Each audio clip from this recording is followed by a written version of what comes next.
11 साल का मासूम आपके सामने किसी छोटे जानवर को मार दी और फिर मृत पड़े शरीर में से उसकी आंतें बाहर निकाल ले। और तो और हैवानियत तब पार हो जाती है जब वही बच्चा मृत पड़े जानवरों की चमड़ी उधेड़कर दूसरे जानवरों की आंत उसमें भरकर सिल दे।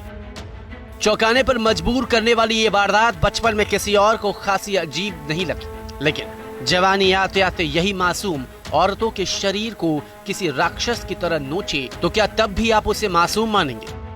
नहीं ना। तो चलिए आज क्राइम तक पर हम आपको ऐसे ही एक दानव से मिलवाएंगे जिसकी गलतियों को लोगों ने पहले नजरअंदाज किया, लेकिन यही नजर घुमाना आने वाले समय में उनके लिए घातक साबित हो गया। नाम चार्ल्स ऑलब्राइट या आईबॉल किलर, जगह अमेरिका।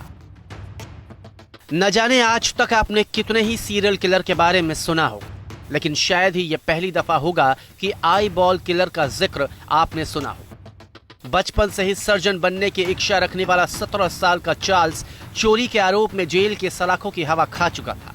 जेल से बाहर आते ही उसने नए सिरे से अपनी पढ़ाई शुरू की। कॉलेज की पढ़ाई करते वक्त किसी को उसके क्राइम की झलक नहीं दिखी, लेकिन वही चार्ल्स की मां को अपने बेटे की हर हरकत की खबर थी। चार्ल्स कॉलेज की सारी एक्स गर्लफ्रेंड की तस्वीर अपने पास रखता और समय मिलने पर तस्वीरों से उनकी आंखों को निकालकर कॉलेज की दीवारों पर लगा दिया। लेकिन मां ने बेटे के इस हरकत को भी नजरअंदाज कर दिया और बीतते समय के साथ महिलाओं के प्रति चार्ल्स का गुस्सा कम नहीं हुआ। शायद इसलिए शादी के बाद भी चार्ल्स वैश्याओं से मिलने जाया करता और जब वो वैश्याओं से संबंध बनाता उसकी आंखों के सामने उसकी पुरानी प्रेमिका की तस्वीर घूमने लगती और यहीं से मौत का गंदा खेल शुरू हुआ। 13 दिसंबर 1990 की सर्द रात में चार्ल्स ने एक वैश्या को बड़ी ही बेरहमी से मौत के घाट उतारा। जैसे जैसे चार्ल्स 33 साल की मेरी को पीट रहा था, उसे अपने खोए हुए प्यार के दर्द से मुक्ति मिल रही थी। लेकिन जैसे ही चार्ल्स वैश्या की आंखों को देखता, उसके शरीर में एक अजीब सी सिहरन होती थी और इसी सिहरन को दबाने के इरादे से उसने मेरी की आंखों को निकाल लिया। शहर के अखबारों में इसके बाद मानो पूरे देश में एक मुहिम छेड़ दी और कातिल का नामकरण आईबॉल किलर किया गया।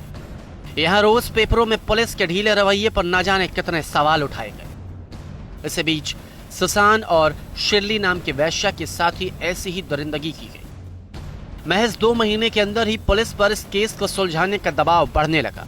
पुलिस आसपास की कई वैश्याओं से बातचीत करने गई, तब पता चला कि हर कत्ल वाली रात चार्ल्स उन लड़कियों के साथ होता था। वैश्याओं से मिले हिंट से पुलिस ने जैसे ही शादीशुदा चार्ल्स के घर पर दबिश दी, तब जाकर परत दर परत पूरा वाकया खुलता चला गया। फिलहाल चार्ल्स उम्र कैद की सजा काट रहा है, लेकिन उसके ज़ुबान पर अब भी एक ही बात है कि उसने किसी औरत की आंखों को हाथ तक नहीं लगाया, ना ही उसने किसी को मौत के घाट उतारा। ब्यूरो रिपोर्ट, क्राइम तक।